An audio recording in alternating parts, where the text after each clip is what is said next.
Good morning, everyone. It's Mrs. Wallace. I'm just doing this video. I noted in class that we would be addressing a little bit of historiography. And so for today's class, I'm dropping this video about what historiography is, specifically some historiography about Napoleon, maybe in a broad sense, and then a reading that has three excerpts from historians about Napoleon and about the way the historians see Napoleon. Some of the intent of this is not only to learn about historiography, that's an important thing, but also because you might be able to use some of this additional content in your essay. So as you read some of the historian interpretations, consider how you might use some of these interpretations, even if it's just one of them, in your writing and in your essay. So a little bit about historiography. It sounds like a disease, something terrible, but it is an aspect of history that becomes really important. If you go on to college and you take courses in history, you will oftentimes learn a lot about historiography. And even if you take IB history at BCA, there's a great deal of historiography that's embedded into the course. Basically, historiography really is about the writing and the documentation of history by people who might be contemporary to the history as well as later historians. So, we know that sometimes we describe history as something that happened, right? What happened in the past. But history oftentimes is an interpretation of what happened in the past. So we are sometimes reading not necessarily a descriptive bulleted list of everything that happened, even though sometimes it feels that way. We are often reading what somebody believes happened, and interpretations of history tend to change over time because societies change over time. For example, the writing of U.S. foreign policy, so how U.S. Was making decisions in the rest of the world, or the role of the United States in wars, say, for example, World War II. After the war in Vietnam, where the United States left Vietnam generally without military gains and with a handful of military losses. It was a very unpopular war. In some cases, people saw the war as an act of imperialism, one that affected Americans a great deal, as well as people in South Vietnam, North Vietnam. So after that particular time period, historians started to write differently about American actions in other societies. So that kind of experience of the American war in Vietnam kind of shifted some of the perspective in the way that American historians looked at the role of the United States. Similarly, we're sitting in a very interesting political, economic time, 5 years out from COVID, a great deal of political polarization. Some of our modern context, likely has an impact on how we see historical topics, including, topics related to Napoleon. Okay, so how we might see and assess one leader's, ability to be authoritarian, for example, might be very connected to our own political perspectives, even if those are shaped,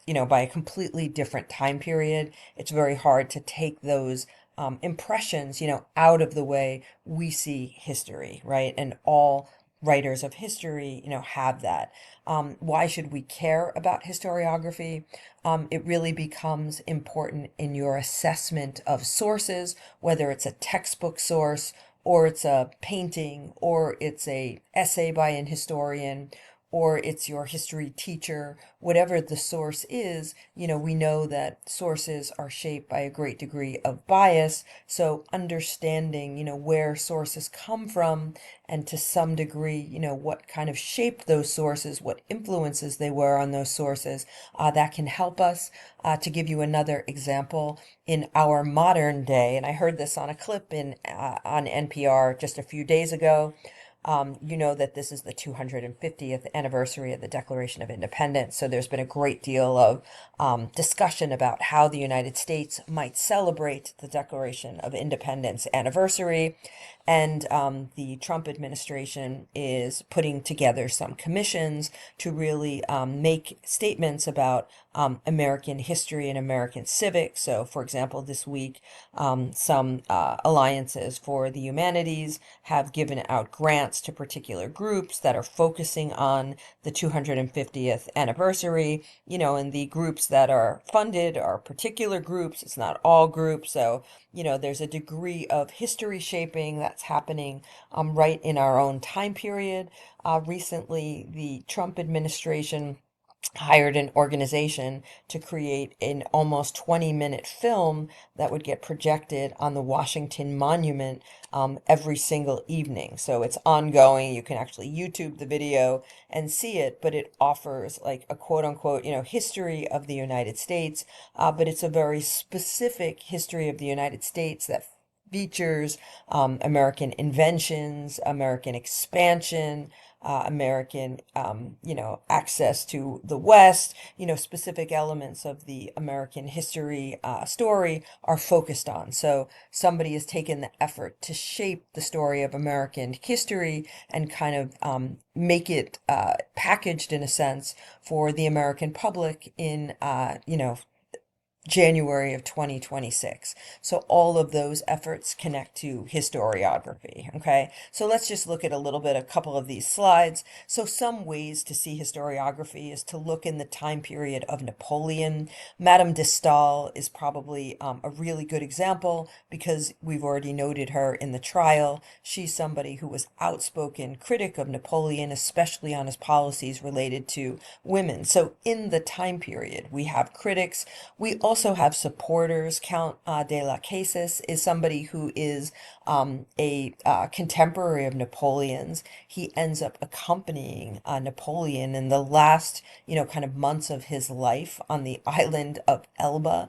And he is somebody who is, going to be very, very, you know, uh, kind of favoring Napoleon and favoring some of Napoleon's, like using Napoleon's own words in some of his historical descriptions. So, we get a sense that in the time period, people very largely disagree, depending on their particular perspective, where they sit, in a sense, and what they find about Napoleon's policies. Another example of that, and this also came up during the trial, was some works of art, right, which are done during the time period or somewhat related to the time period. One is by David, Napoleon Crossing the Alps. It's kind of a classic Napoleon portrait, very much created by David, likely using a variety of different influences, but it really kind of sells Napoleon as a figure, that is crossing the Alps, almost as hero. And there's a great deal of imagery in this particular painting, so I'll put it up in a second so you can get a sense of it. There's a lot of historical inaccuracies in the painting. It is not really describing what actually happened in history, but of course it's kind of a version of Napoleon that's being sold to the French public by David, and this is in 1801. The 3rd of May, which is a different artist, Francisco de Goya, this is a work of art. You had some questions about it, that really relates to a time period where Napoleon's army comes into Spain, and some of that is really it becomes a place where many people in Spanish society want Napoleon's army out. And the painting really depicts kind of the cold-bloodedness, military regime of Napoleon against what becomes essentially a massacre of Spanish citizens who are portrayed in a very Christ-like manner, as if they're sacrificing for their country. And this kind of tells a story of a very different Napoleon, right? So these are works of historiography. We also have a changing historiography, and I'm just going to put this in some broad terms. The years 1830 to 1945, it's like a huge, huge time frame. 1945, of course, is the start of World War II, and 1830 is the time where Napoleon's body is brought from the place where he dies, kind of in isolation on an island, back to France. And so this is a time where there's like a little bit of a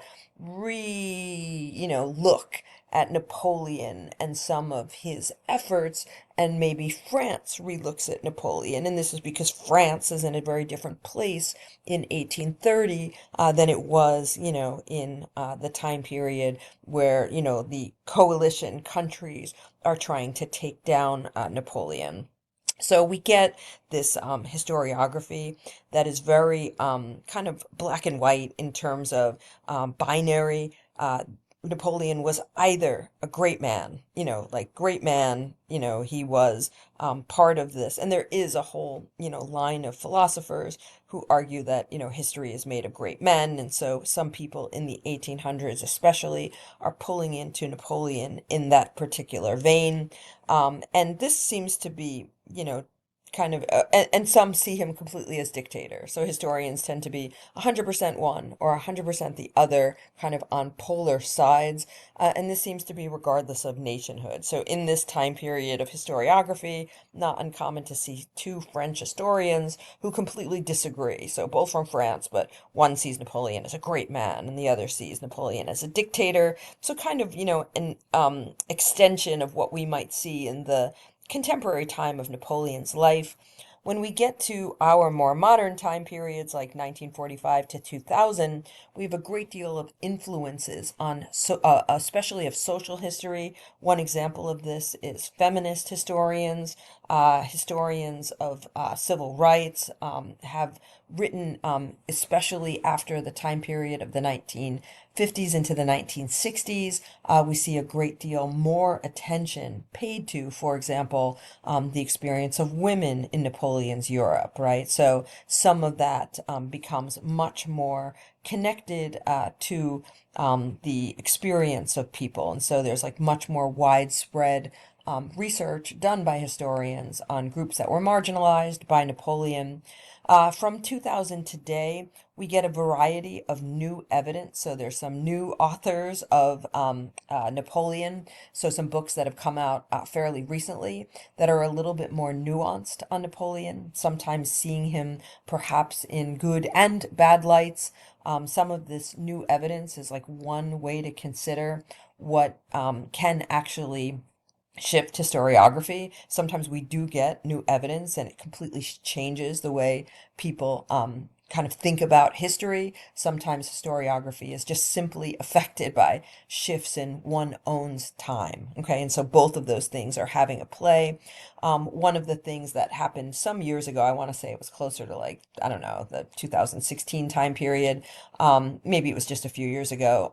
Boris Johnson from England, a leader there, had made a comment that Napoleon was essentially like Hitler. So you get commentary even, in the kind of, wider media. Napoleon has often been used in kind of discussions of military genius. At the same time, it's kind of widely recognized that he did deprive many groups of rights. Some of that nuance is being re-looked by historians.